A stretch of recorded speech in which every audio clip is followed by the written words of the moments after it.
ایک مرتبہ کا ذکر ہے کہ ایک آدمی نے 99 لوگوں کو قتل کر دیا تھا۔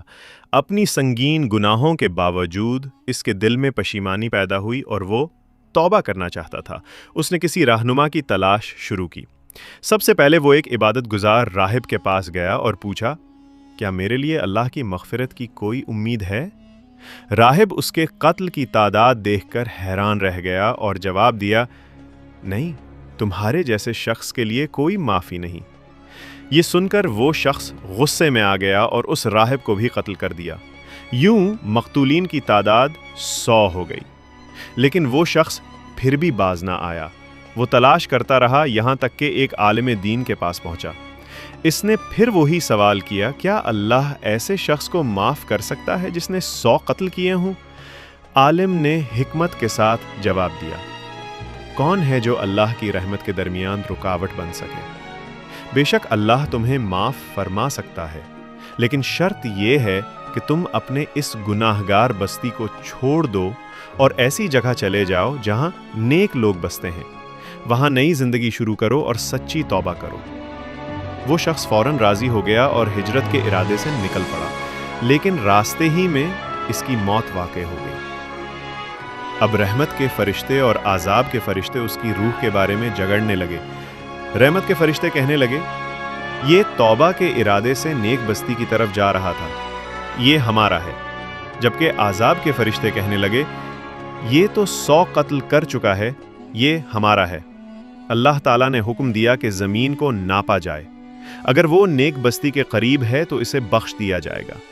اللہ کی رحمت سے زمین نے سکڑ کر اس آدمی کو نیک بستی کے قریب کر دیا۔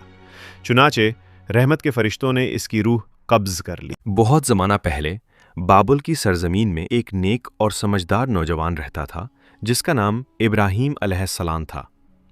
بچپن ہی سے وہ نہایت عقل مند، نرم دل اور غور و فکر کرنے والے تھے۔ ان کی قوم لکڑی اور پتھر کے بنے ہوئے بہت سے بتوں کی پوجا کرتی تھی اور انہیں خدا سمجھتی تھی، مگر حضرت ابراہیم علیہ السلام کے دل میں یہ یقین تھا کہ یہ بے جان پتلے کبھی معبود نہیں ہو سکتے۔ انہوں نے اپنی قوم اور اپنے والد جو بت بنانے والے تھے سے سوال کیا، تم ان چیزوں کی عبادت کیوں کرتے ہو جو نہ سنتی ہیں، نہ دیکھتی ہیں اور نہ ہی تمہاری مدد کر سکتی ہیں؟ مگر ان کی بات کسی نے نہ مانی اور سب بدستور بت پرستی کرتے رہے۔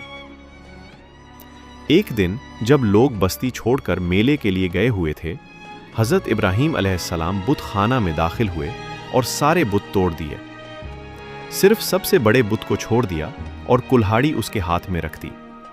جب لوگ واپس آئے اور اپنے ٹوٹے ہوئے بت دیکھیں تو سخت پریشان اور غصے میں ہو گئے۔ انہوں نے کہا، یہ ہمارے خداؤں کے ساتھ کس نے کیا؟ حضرت ابراہیم علیہ السلام نے جواب دیا، یہ بڑے والے بت سے پوچھو، اسی کے ہاتھ میں کلہاڑی ہے۔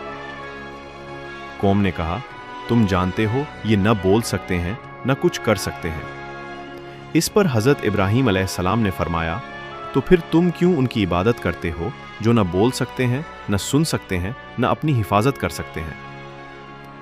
قوم غصے میں آ گئی اور فیصلہ کیا کہ ابراہیم علیہ السلام کو سزا کے طور پر ایک بہت بڑی آگ میں ڈال دیا جائے۔ انہوں نے آگ کو بھڑکایا اور ابراہیم علیہ السلام کو اس میں پھینک دیا، مگر اللہ تعالیٰ نے آگ کو حکم دیا، اے آگ، ابراہیم پر ٹھنڈی اور سلامتی والی ہو جا۔ یوں وہ آگ حضرت ابراہیم علیہ السلام کو بالکل نقصان نہ پہنچا سکی۔ یہ ایک بڑا معجزہ تھا۔ یہ دیکھ کر لوگ حیران رہ گئے۔ کچھ نے سچائی کو پہچانا اور اللہ واحد و یکتا پر ایمان لے آئے۔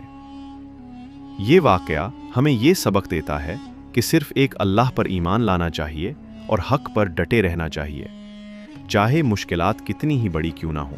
درت یونس علیہ السلام اللہ کے ایک جلیل القدر نبی تھے جنہیں ایک نافرمان قوم کی طرف بھیجا گیا۔ ان کی قوم بت پرستی میں مبتلا تھی اور اللہ کی وحدانیت کو ماننے سے انکار کرتی تھی۔ حضرت یونس علیہ السلام نے انہیں توحید اور نیکی کی طرف بلایا، مگر وہ نہ صرف انکار کرتے بلکہ ان کا مذاق بھی اڑاتے تھے۔ قوم کے مسلسل انکار اور ضد دیکھ کر حضرت یونس علیہ السلام دل برداشتہ ہو گئے اور انہوں نے بغیر اللہ کے حکم کے اپنی قوم کو چھوڑ دیا۔ وہ ایک کشتی پر سوار ہو گئے تاکہ دوڑ نکل جائیں۔ سمندر میں کشتی پر طوفان آ گیا اور وہ ڈوبنے لگی۔ ملاحوں نے فیصلہ کیا کہ کسی کو کشتی سے باہر پھینکنا ضروری ہے۔ قرعہ ڈالا گیا تو حضرت یونس علیہ السلام کا نام نکلا۔ انہیں سمندر میں ڈال دیا گیا۔ اللہ تعالی کے حکم سے ایک بڑی مچھلی، بعض کے نزدیک وہیل مچھلی، نے انہیں نگل لیا، لیکن نقصان پہنچائے بغیر۔ اندھیروں میں گھرے ہوئے حضرت یونس علیہ السلام نے اپنی غلطی کو محسوس کیا اور دل سے توبہ کی۔ انہوں نے بڑی عاجزی سے دعا کی، لا الہ الا انت سبحانک انی کنت من الظالمین۔ ترجمہ: تیرے سوا کوئی معبود نہیں، تو پاک ہے، بے شک میں ہی ظالموں میں سے تھا۔ الانبیاء 87 حل۔ اللہ تعالی نے ان کی توبہ قبول فرما لی۔ مچھلی نے انہیں کنارے پر سلامت اگل دیا۔